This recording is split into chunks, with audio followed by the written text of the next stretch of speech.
A few days ago would have been a good time to fly our drone over the entrance at low water. We had a low water spring today, but unfortunately, the high winds, recent heavy rain and crashing surf mucked up the visibility quite a lot. Murphy's Law is very active at sea. Even though clarity was poor, we can still see clearly that recent wave action has dumped more sand into the entrance, especially on the eastern side of the wall.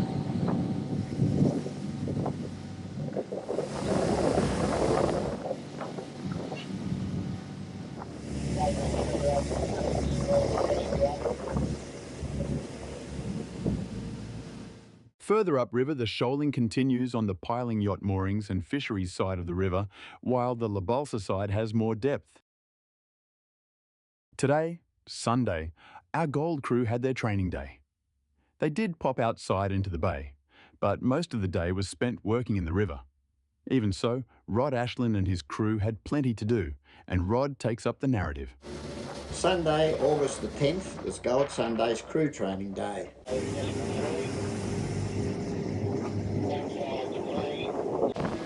Strong winds forecast. We started early before the winds got up to their maximum, gusting to 30 knots by the early afternoon.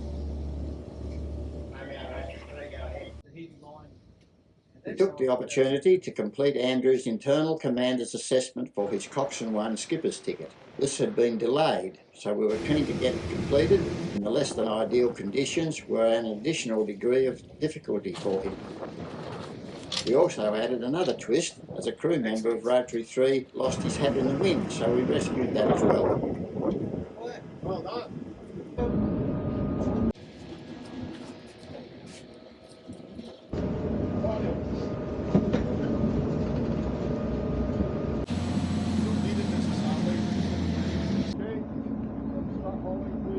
Pull too hard as we'll go too fast. Come back to us. Get the strings on, please. We'll get the... Tell me when I've got control. Yeah, so you put it off there. Grab hold of it. Congratulations, Andrew. We did a good job, and he will now join the ranks of qualified skippers we have at QF6 Mooloolaba. Is that count as a loss when it got recovered? Is that count as a loss when it got recovered? Why didn't you tell us this before, Lee? Pretty skilled recovery mission. Hello.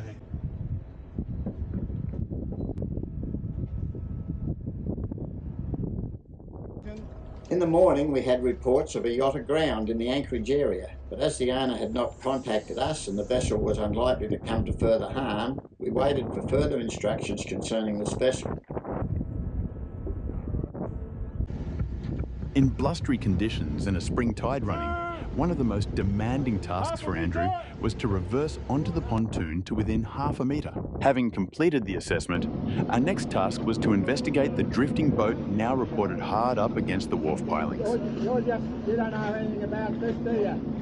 You don't know about the boat? What's that? You're nothing to do with that boat. No, I was the one who called you. Yeah, right. Yeah, well, I know, it's got to check the history. Yeah.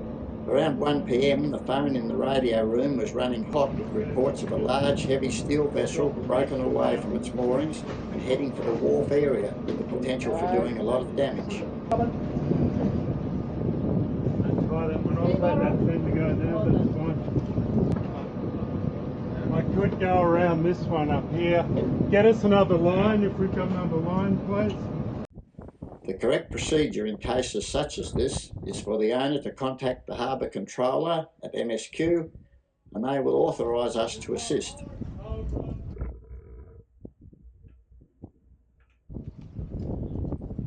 This vessel was well known to us, as it has been a constant problem for us and the harbour authorities for several months.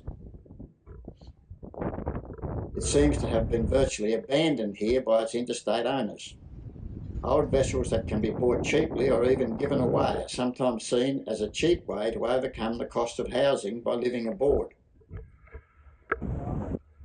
This usually ends very badly for the person who makes this decision, and we deal with an increasing number each year. We would advise anyone considering this idea not to do it unless it is very well thought through. In this case, we considered it an emergency and went immediately to try to secure the vessel. By the time we were alongside, our radio operator had already received permission for us to intervene by MSQ. The vessel, pushed by the strong winds, had lodged against the wharf area, fortunately in a place where it did little damage. We rafted it alongside and got it back out into the midstream, where we were authorised to secure it at the public pontoon.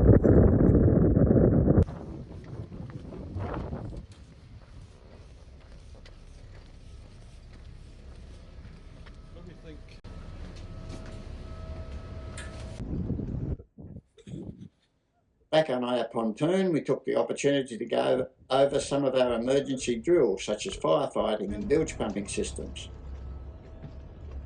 Just another day in the life of a Coast Guard volunteer.